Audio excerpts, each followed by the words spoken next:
करते हैं स्टार्ट। देखो अपना सेशन कुछ छोटे छोटे ये शॉर्ट हैं आपके लिए, और कोशिश यही की जाएगी कि इन छोटे छोटे शॉर्टों से ही आपको ज्यादा नंबर दिलाने की कोशिश होगी। धीरे धीरे करके क्लास का थोड़ा मैं ये लेवल बड़ा कर दूंगा। तो देखते हैं पहला क्वेश्चन। दे मेट यस्टरडे, वो कल मिले। अब मेट में डिड है, मतलब वर्ब की सेकंड फॉर्म है। क्वेश्चन टैग बनाना। क्वेश्चन टैग जो भी प्रैक्टिस वाले बच्चे होंगे वो जानते होंगे कि क्वेश्चन टैग बनाने के लिए अगर मेरा क्लोज पॉजिटिव में है तो उसका क्वेश्चन टैग नेगेटिव बनता है, और कोई क्लोज नेगेटिव है तो उसका क्वेश्चन टैग जो है पॉजिटिव बनता है। कहने का मतलब आपको एंटी पर जाना है, बिल्कुल एंटी। अब चेक कर लो, जब इसमें डिड है तो इसका क्वेश्चन टैग जो बनेगा डिड में लगाओगे नोट, क्योंकि हेल्पिंग वर्ब का जो फर्स्ट पार्ट है नोट उसमें लगता, और नोट की भी शॉर्ट फॉर्म होती। और आप जानते हो उसके बाद सब्जेक्ट। डिड नट दे अगर करा है तो बढ़िया है, इसके अलावा आंसर नहीं है। Didn't he, did they, did not they, option number C answer है। बढ़ते हैं आगे, सेशन जल्दी चेंज करेंगे आगे। आइए जरा क्वेश्चन नंबर दूसरा, आंसर लगाओ जरा।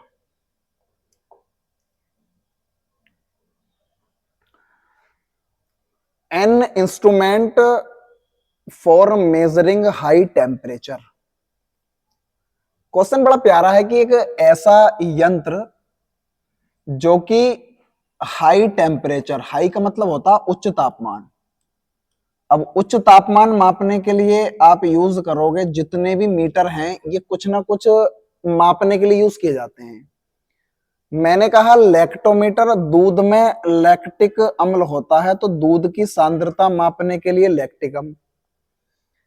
एनीमोमीटर हवा की गति मापने के लिए, दुनिया में सबसे तेज हवा चलती है और अगर मुझे हवा की गति मापनी है तो एनीमोमीटर है। और अगर मैं कहूं कि मुझे किसी वाहन की तीव्रता मापनी है तो वो स्पीडोमीटर होता, जैसे कि आपके मीटर बने होते हैं वाहनों में, 60, 70, 80, 100 भाग रही है।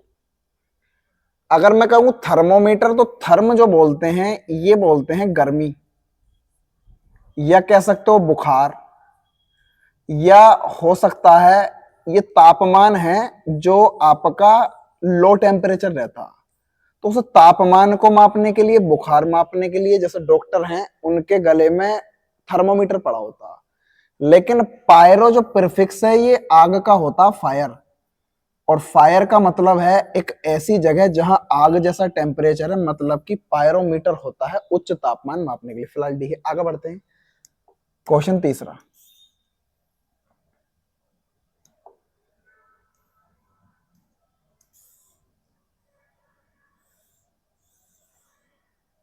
लगाइए जरा, कौन लगाएगा इसे।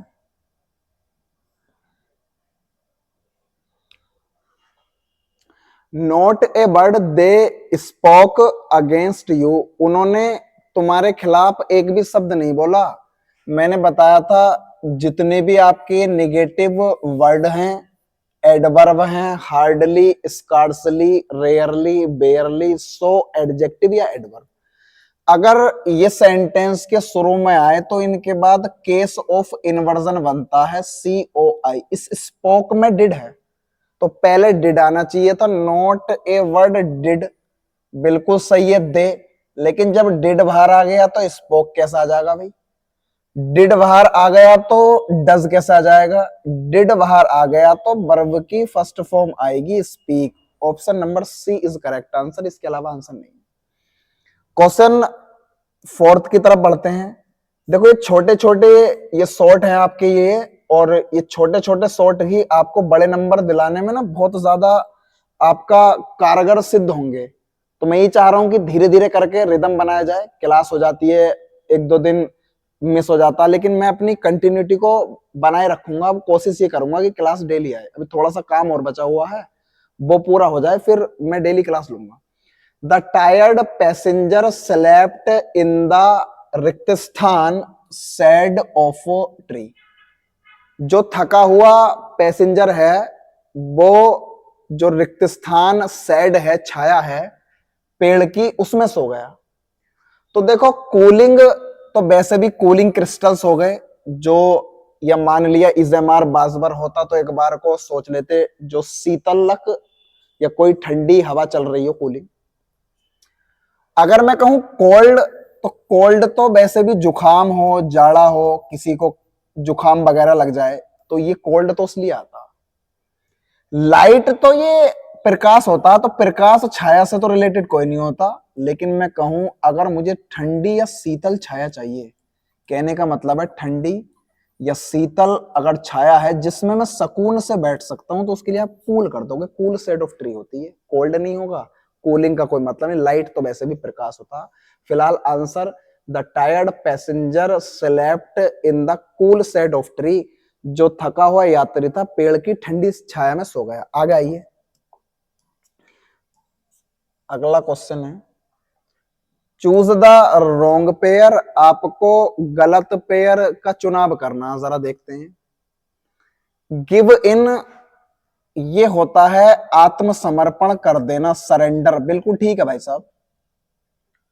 टेक डाउन एक लिखने के लिए फ्रेजल वर्ब आती है, टेक डाउन ये होता है लिखना, ये भी ठीक है।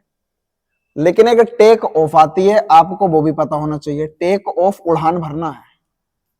जब कोई भी हवाई जहाज उड़ान भरता है तो उड़ान भरने के लिए, या कोई भी यान जब उड़ान भरेगा, जमीन को छोड़ता है, लैंड से उड़ान, तो टेक ऑफ है, वो अलग शब्द है। मैं कहूं गिव अवे का मतलब कोलैप्स नहीं होता, गिव अवे का मतलब होता है डिस्ट्रीब्यूट।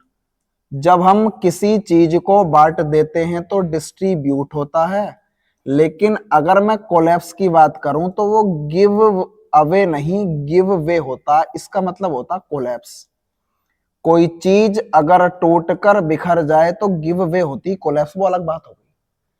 और इसमें एक शब्द आया है लुक अप टू, इसका मतलब सम्मान करना ही होता। कुल मिलाकर सी वाला ऑप्शन का पेयर गलत था, और बाकी तो मुझे कोई गलती इसमें लगी नहीं है। आगे बढ़ते हैं नेक्स्ट। ये सभी एग्जाम को टारगेट करके पीछे जो भी चीजें एग्जाम में ज्यादा पूछी हैं, कुछ ग्रामर बेस है, कुछ वोकेब बेस है, आपके लिए सारी चीजें वही हैं। ब्लू कॉलर वर्कर्स, ऐसे वर्कर जो सुबह सुबह काम पर गए और उनकी शर्ट का कॉलर पड़ गया काला या नीला, मतलब कि सफेद शर्ट पहन रखी थी और वो कॉलर पड़ गया नीला या काला। साफ साफ बात यह है कि ऐसी जॉब जहां पर आपको बोझा ढोना पड़े, या शर्ट का कॉलर जब काला या नीला पड़ रहा है, तो सिंपल सी बात है वो जॉब पढ़ी लिखी नहीं होगी, स्किल्ड तो होगी नहीं। इसे बोलते हैं अनस्किल्ड वर्कर्स होते हैं, ये होते हैं अकुशल मजदूर जो बेचारे बोझा ढोने के लिए किसी भी फैक्ट्री में जाते हैं। अगर स्किल्ड वर्कर्स का उदाहरण देखना है आपको, तो ये आता है white collar workers. White collar workers वो वर्कर्स होते हैं जो सुबह सुबह शर्ट पहनकर गए सफेद, और उनकी सफेद शर्ट का कॉलर सफेद ही रहा, इसका मतलब पढ़ी लिखी जॉब कर रहे हैं। तो ये तो हो गए आपके स्किल्ड वर्कर्स। लेकिन अगर शर्ट का कॉलर पड़ गया नीला तो वो होंगे अनस्किल्ड वर्कर्स। फिलहाल आइए क्वेश्चन नंबर 6 का आपने अगर लगाया है यहाँ पर ऑप्शन नंबर सी तो बढ़िया है। क्वेश्चन नंबर 7 की तरफ बढ़ते हैं। क्वेश्चन वही रहते हैं, बस ये 10 से 15 के बीच, आप लोगों को रिदम में बनाए रखने के लिए ये स्लाइड आपके लिए बनाई जा रही है daily. Choose the correct pair, A group of beautiful ladies. अगर सुंदर महिलाओं का ग्रुप है तो वो बेबी कहलाता, कोई बात नहीं, बढ़िया है। एक ग्रुप ऑफ बर्ड्स या बीज, चिड़ियों का और मधुमक्खियों का ग्रुप आसमान में उड़ता है, जैसे फ्लाइट उड़ती है, बिल्कुल सही है भैया भी। एक ग्रुप ऑफ फ्रेंड्स, अगर दोस्तों का ग्रुप है तो स्क्वाड नहीं होता, ये तो पुलिसमैन वगैरह का होता। दोस्तों का तो सर्किल होता भाई, अगर आपने सर्किल करा होता तो बढ़िया होता। और मैं करूं एक ग्रुप ऑफ एक्सपर्ट्स, जितने भी पढ़े लिखे लोग हैं उनका तो पैनल होता। फिलहाल ग्रुप ऑफ फ्रेंड्स होता circle, option number C is correct answer. आगे आइए,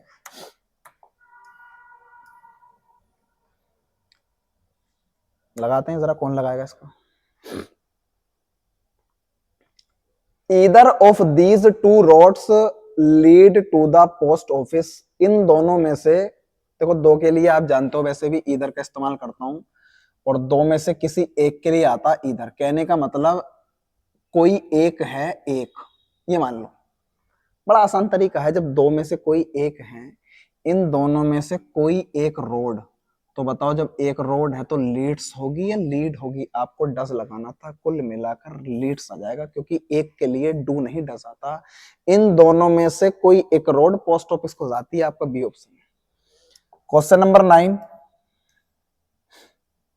लगाओ जरा आंसर अपना। द शॉपकीपर वाज ओब्लाइज्ड, उसको मजबूर होना पड़ा, to dispense blank the service of his salesman.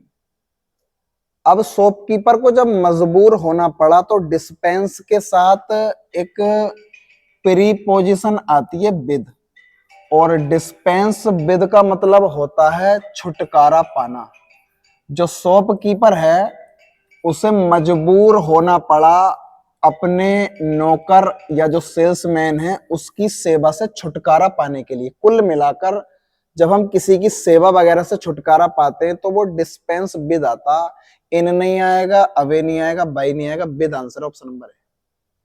तो the shopkeeper was obliged to dispense with the service of his salesman, उसको मजबूर होना पड़ा उसकी सेवा से छुटकारा पाने के, डिस्पेंस विद आता। आगे आइए क्वेश्चन 10, बढ़िया है क्वेश्चन।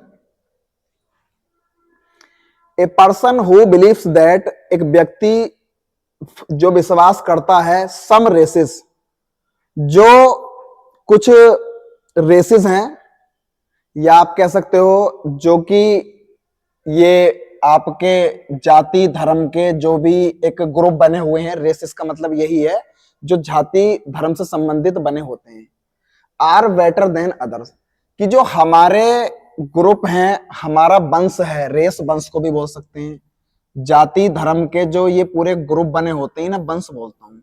ये बोलना चाह रहे हैं कि एक ऐसा व्यक्ति जो विश्वास करता है कि जो कुछ वंश हैं वो दूसरे के मुकाबले ज्यादा बेहतर है। जैसे मान लिया राजपूत हैं कोई, तो वो सोचेंगे कि भाई हम, क्या नाम है, जो आपके शर्मा है उनसे बढ़िया हैं। यादव है, वो सोचेंगे चलो हम जितने भी चौहान हैं, राजपूत हैं, उनसे बढ़िया। तो ये आपस में एक अपने वंश को ज्यादा बढ़िया दिखाते हैं। देखो, पेसिमिस्ट तो वो व्यक्ति है जो हमेशा जिंदगी में अंधकार की तरफ सोचता है, ये डार्क साइड सोचेगा हमेशा, इसका तो कोई मतलब नहीं है। अगर मैं कहूं ऑप्टिमिस्ट, तो ये हमेशा ब्राइट साइड सोचता है, ये होता है आशावादी, ये जिंदगी में हमेशा पॉजिटिव व्यूज देखेगा। एक्टिविस्ट तो जो हमेशा हर काम में एकदम एक्टिव रहता, एनर्जेटिक, ये भी कोई मतलब नहीं है। लेकिन रेस से रेसिस्ट बनता है, इसका मतलब यही होता है जो अपने वंश को दूसरे के मुकाबले ज्यादा बेहतर सोचता है, रेसिस्ट ऑप्शन नंबर बी। आगा ये क्वेश्चन 11 की तरफ। ये आपको 10-10, 15-15 मिनट के शॉर्ट मिलते रहेंगे। ऐसी आप अपनी तैयारियों को सही तरीके से, जो जरूरत है उसे नोट करो, और जो जरूरत नहीं है उसे आप सीधा बस अपना रिवीजन करते रहो। The study of evolution of Mankind की वो शाखा जहां मानव जाति के विकास के बारे में हम अध्ययन करते हैं, वो शाखा एंथ्रोपोलॉजी है। इसे तो मैं बार बार कितनी बार जिक्र कर चुका हूं आपके सामने। साइकोलॉजी तो ये माइंड बिहेवियर है मनुष्य के। अगर मैं माइंड बिहेवियर के बारे में बात करूं, मस्तिष्क का अध्ययन, तो ये साइकोलॉजी है। अगर बायोलॉजी ये जीव विज्ञान है, लिविंग क्रिएचर, और एंथोलॉजी ये स्टडी ऑफ फ्लावर्स होता है। फिलहाल आपका जो आंसर है वो एंथ्रोपोलॉजी है, मानव विकास विज्ञान। आगे आओ,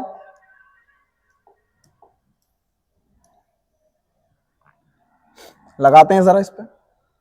टर्न टेल, बड़ा आसान है। टर्न टेल का मतलब क्या है? दुम दबाना। अब दुम दबाने का मतलब है वहां से भाग जाना, to run away from difficulty. अगर आपके सामने कोई परेशानी आ गई है तो आपने वहां से दुम दबा ली। अब दुम दबाने का मतलब ये होता है कि वहां से भाग जाना, मतलब किसी समस्या से निकल जाना, किसी समस्या से भाग जाना, ये होता है आपका 12 का सी, टर्न टेल। आइए 13 बताइए जरा। ही turned a deaf year on the advices of his parents, उसने अपने माता पिता की जो भी सलाह थी उसे डीफ ईयर कर दिया। ये होता नजरअंदाज, अवॉइड। जब आप किसी चीज को अवॉइड कर देते हो, कुल मिलाकर नजरअंदाज कर देते हो, तो इसका मतलब ये होता कि आपने अपने कान ना बहरे कर लिए। अब नजरअंदाज करना मतलब कि कानों को बहरा कर लेना। तो फिलहाल तो एडवाइसेस तो कुछ नहीं होता, इसलिए ये खत्म हो गया। अब इंप्रूवमेंट जरूर करना है क्योंकि एडवाइस अनकाउंटेबल नाउन है, तो ओन द भी है और टू द भी है। Turn a deaf ear to someone's होता, option number A is correct answer. Turn a deaf ear to someone का मतलब है किसी भी व्यक्ति को नजरअंदाज करना या किसी भी व्यक्ति की बातों को नजरअंदाज करना। He turned a deaf ear to the advice of his parents. Option number A is correct answer. 14 पर आते हैं जरा। धीरे धीरे करके आपकी सारी तैयारियां कराई जाएंगी। जरूरी जो है वो मैं डेली छोटी छोटी चीजों से एग्जाम में ज्यादा कोशिश करूंगा कि आप अच्छे नंबर ला सको। द सॉन्ग बाज, देखो सो से मुझे कोई यहाँ शिकायत नहीं थी, ये सो ठीक है बिल्कुल। मुझे यहाँ पर इस एज के नीचे अंडरलाइन कराना था। ये टाइपिस्ट वैसे तो अब मैं ही करता हूँ अपने काम अपने आप, ये मुझसे ही हो गया थोड़ा। तो सो बिल्कुल सही है, मुझे एज के नीचे अंडरलाइन करना। द सॉन्ग बाज सो मूविंग, सॉन्ग इतना ज्यादा मूव करने वाला था। As all eyes became wet, की सारी आंखें नम हो गई। नम का मतलब आंसू आ गए। आप ये जानते हो कि सो और सच का जोड़ा कभी एज से नहीं बनेगा। सो और सच जब आगे कोई अगला क्लोज जोड़ना है तो जोड़ा दैट से बनता है। Option number A is correct answer. विचार भी नहीं करना था इस बारे में तो, कि the song was so moving that all eyes became wet. आइए 15, टेलीग्राम चैनल आपके सामने है। आप चाहो तो टेलीग्राम चैनल से जुड़ सकते हो। ये पूरा आपके सामने लिखा हुआ है टेलीग्राम चैनल। इस पर क्लासें डलती रहेंगी, कंटेंट भी डालता रहूंगा। आप अपने इच्छा के अनुसार। काउजिंग और एंडिंग इन डेथ, जिसका कारण या अंत सिर्फ और सिर्फ मौत बनती है, ऐसी चीज प्राण घातक होती है जिसे मैं फैटल बोलता हूं। तो ऐसी चीज जो सिर्फ और सिर्फ मौत का कारण बनेगी, ये फैटल है। Option number. फिलहाल कोशिश करूंगा और ज्यादा क्वेश्चन आपके लिए लाए जाएं। फिलहाल ये सत्र खत्म होता, बाकी बातें अगली क्लास में करते हैं।